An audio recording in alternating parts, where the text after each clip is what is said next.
Thanks for staying with us on News Tonight.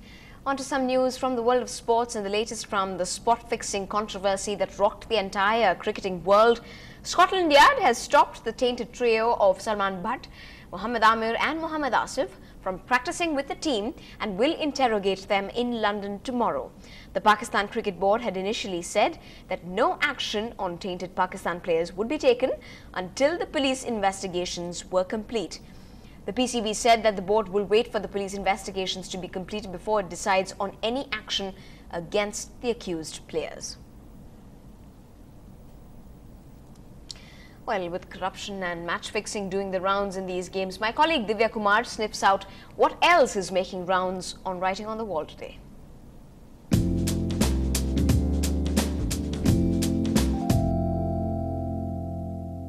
The person whose status update that we've taken on Writing on the Wall today seems to be a little annoyed with the Indian cricket team. Chitra Kumar says, "Thank God present Indian cricket team will not be accused of match fixing. Well, bookies only approach teams with winning chance to throw matches." Well, I hope someone from the Indian cricket team is watching this and will work better. And if you have anything interesting to tell us, do write your entries to feedback@ndtv-hindu.com. Also write on our Facebook wall. In some national news, the Bhopal gas leak case was back in the Supreme Court today, and the court has issued notices to 7 accused. This was on a petition by the CBI seeking to restore against them the stringent charge of culpable homicide, which attracts a maximum punishment of 10 years jail term. The top court was hearing a curative petition filed by the CBI, which wanted a reconsideration of the 1996 judgment, which diluted charges against former Union Carbide India chairman Keshub Mahindra and 6 others. The petition is silent on Warren Anderson, the then, however, Union Carbide president. Environment activist Nityanand Jairam joined us to tell us what this development really means for his fraternity. The hope surely is that it will be a fair trial, but in any case, it is extremely good news. People will be watching this trial, and I hope that the outcome is good. This is an opportunity for the judiciary to redeem itself. Staying with national news, if Sharad Pawar was confused earlier about what the Supreme Court wants when it comes to food grains, there's no more room for confusion anymore. Making it clear as to who's calling the shots, the Supreme Court told the Additional Solicitor General, and I quote, "Tell your minister that free food distribution is our order, not a suggestion by us." Earlier this month, aggravated by reports, the Supreme Court had asked Pawar to give away grains to poor families instead of wasting it away at godowns. And the Union Agricultural Minister has reacted to this recent statement. Pawar said that he hadn't received the court orders yet, but would completely respect the orders. Earlier in the month, he said it was impossible to implement the Supreme Court's recommendations to distribute grains to the poor for free. Distribute करना possible नहीं. Supreme court ने ऐसे कहा नहीं. Supreme court ने ऐसे कहा कि government should consider or give to the free to the poor. In fact, the Supreme Court also said the poorest poor. AAY scheme is applicable to poorest poor, and there we are charging 2 rupees. We are buying wheat. Our acquisition cost is somewhat near to 16 rupees, and we are selling at 2 rupees. So what Supreme Court has saying, we are already implementing. Well, in some business news, there's definitely good news for India. The Indian growth story is pretty much intact and charging ahead. The Indian economy has posted an impressive GDP growth figure of 8.8% for the first quarter of the fiscal year 2010-2011. Importantly, these figures are the highest since the pre-recession period of 2007.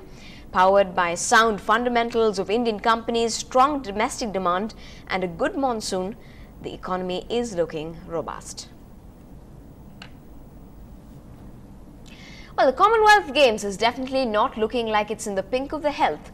Dengue fever is the latest threat that's looming over the Commonwealth Games now, just over a month away, with the capital recording 322 cases and the unofficial figure pegged much higher Australia and Malaysia have issued health advisories to their citizens planning to travel to India for the Games, saying foreigners will have far lower resistance to dengue than the local people.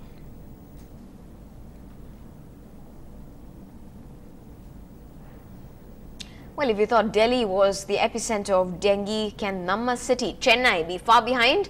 Residents in Alvarpet have been under an attack for several years now, one that by mosquitoes. Roads have been dug up quite frequently in the area, and the rains further adds to the residents' woes. The residents complain that frequent stagnation of rainwater makes it a breeding ground for mosquitoes. Though there have been many complaints registered at the corporation, the authorities have turned a blind eye to them. Well, if health is one concern, participants dropping out is another. 2004 Olympic silver medalist Rajyavardhan Singh Rathore has pulled out of the Commonwealth Games this year. Ahead of the selection trials for the Commonwealth Games, Rathore wrote on Facebook that he would not take part in the Games.